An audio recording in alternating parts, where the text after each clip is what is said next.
I'm Councillor Martin Cartwright from Hinckley and Bosworth Borough Council. I'm here today at Sporting Desford looking at the electric charging points that's just been installed. My role within the Borough Council is executive member for the 24 parishes, including obviously Desford where I am today, and climate change.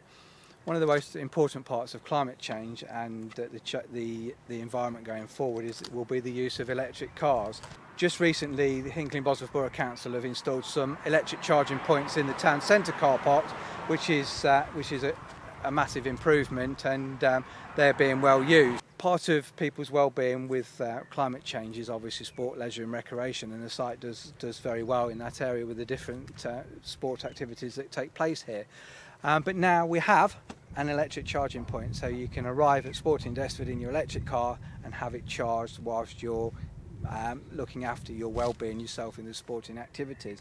But it's not just for that, it's available for community use, whether you're a Desford resident that needs to be able to charge their vehicle, or whether you're passing through on a longer journey and need to gain some charge between A and B, possibly even onto Hinckley. So we're excited that the rural parishes now have an electric charging point, well, two of them here in Sporting Desford, and to find out how this came about and to get more information about how well used it is and how to use this.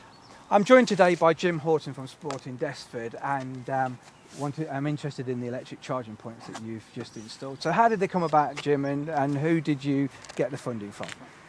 Well, we're absolutely passionate about our environmental principles here at Sporting Desford, and we've already established 175 solar panels on the roof of the main building, and that's backed up by 6 Tesla Powerwall batteries, and that means that this very moment on a dull day we're actually generating about 15 kilowatts at the present time. That's charging up the batteries, and we're using the power we will use the power this evening to power the floodlights on the various 3 courts and 2 multi-use courts over there, and that will enable us to be very close to being self-sufficient.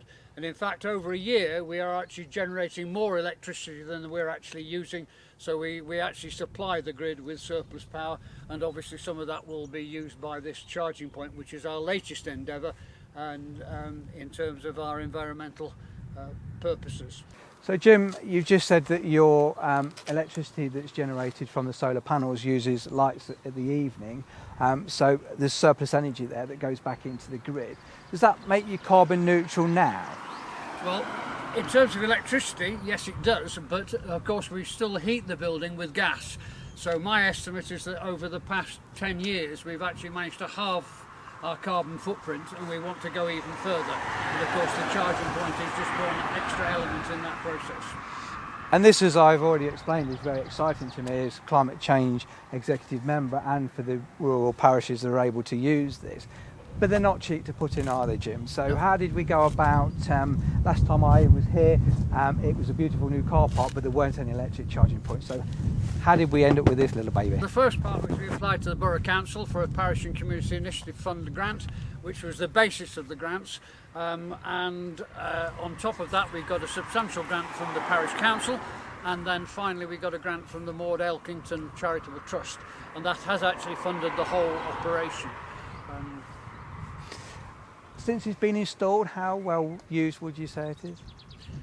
Right, initially it was used by 7 cars in the first 2 weeks, which we were really delighted about, but since then it's only been used by about 2 cars in the last month. But we expect that once people are not able to move around a lot more, it will get used a lot more. And of course we have about, in normal circumstances, about 1,000 people attending Sporting Desford every week. And so we expect that this will be a service for some of our members in addition. In the end, Jim, there won't be enough here.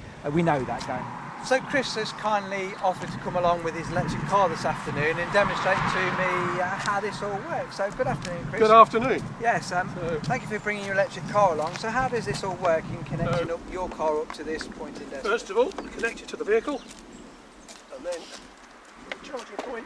There we go. And we're in, and the car will now tell me it's charging.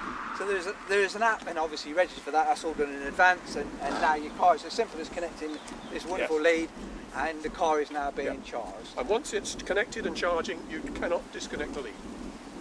And you could just walk away, do some exercise, Yes. play tennis, take part in any of the facilities at Sporting Exactly. Desford, and your car's being charged nicely. Yes. So obviously you live locally, so this point isn't as critical for you as somebody that's passing through. But what's it like to own an electric car? Because I don't currently own one. What's it like to own one? And what's the practicality of using one for every journey? Well, it's a superb car. It's the best car I've had in 50 years. Mind you, it's also the most expensive. Sure. But it's got a perfect ride quality, loads of safety features. I couldn't recommend it highly enough. Obviously, with a range of something like 250, 260 miles, I can get to London and back. But if I wanted to go to Cornwall, then I would certainly need more stations like this on which to charge. And I'm very, very pleased to find that this one has been established here. So people coming from London and going north might use this for their benefit. But equally, visitors visiting you might want to have the need to charge their car while they're here, and your car is being charged at home, so you can't do the two. So they would actually be able to charge here. Indeed. So there are other benefits, not just to yourself. Absolutely.